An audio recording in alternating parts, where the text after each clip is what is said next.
સુરત મનપા દ્વારા ભેસ્તાન વિસ્તારમાં 34 કરોડ રૂપિયાના ખર્ચે બનેલા નવા 600 મીટર બ્રિજનું ઉદ્ઘાટન કર્યું. જો કે રેલવે લાઇનનો કનેક્ટિંગ બ્રિજ ન બનવાને કારણે આ બ્રિજ અત્યારે ફક્ત શોભાના ગાંઠિયા સમાન બની રહ્યો છે.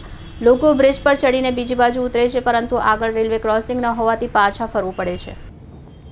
34 કરોડના ખર્ચે તૈયાર થયેલ બ્રિજ શોભાના ગાંઠિયા સમાન બન્યો. બ્રિજ પરથી વાહન ચાલકો એક છેડેથી ચડી બીજા છેડે ઉતરે છે, પરંતુ આગળ રેલવે ટ્રેક હોવાને કારણે પાર કરવાની કોઈ વ્યવસ્થા ન હોવાથી તેમને ફરી પાછા ફરવું પડી રહ્યું છે. શહેરમાં કદાચ આ પહેલો ઓવરબ્રિજ બન્યો છે જ્યાંથી પસાર થવાને બદલે વાહન ચાલકો માત્ર ફરી વળવા મજબૂર બન્યા છે.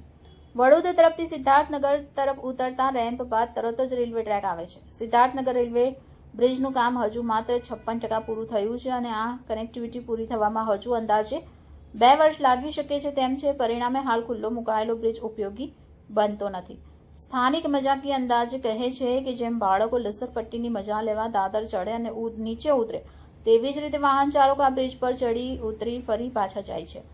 નવીન ફ્લોરિન જંકશન બ્રિજ પણ હાલ લસરપટ્ટી સમાન બની ગયો હોવાની ટીકા થઈ રહી છે. ઉલ્લેખનીય છે કે ઓક્ટોબર 2022માં મંગલમ બિલ્ડકોનને વર્ક ઓર્ડર અપાયો હતો અને ઓક્ટોબર 2024 સુધીમાં બ્રિજ ખુલ્લો મૂકવાનું લક્ષ્યાંક નક્કી કરાયું હતું. જોકે 14 મહિનાના વિલંબ બાદ 23 જાન્યુઆરીએ માત્ર 600 મીટરનો અધૂરો બ્રિજ ખુલ્લો મૂકવામાં આવ્યો.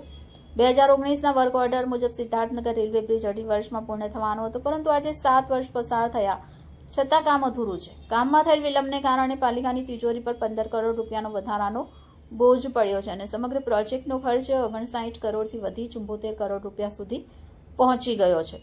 જો રેલવે લાઇન ઉપરનો કનેક્ટિંગ બ્રિજ પૂર્ણ થાય તો વેસ વિસ્તારને નેશનલ હાઈવે નંબર 48 સાથે સીધું જોડાણ મળશે, તેમજ ડિંડોલી અને લિંબાયતના અંદાજે 5 લાખ લોકો ડુમસ, વેસુ અને અલથાણ જેવા વિસ્તારોમાં ઝડપથી પહોંચી શકશે.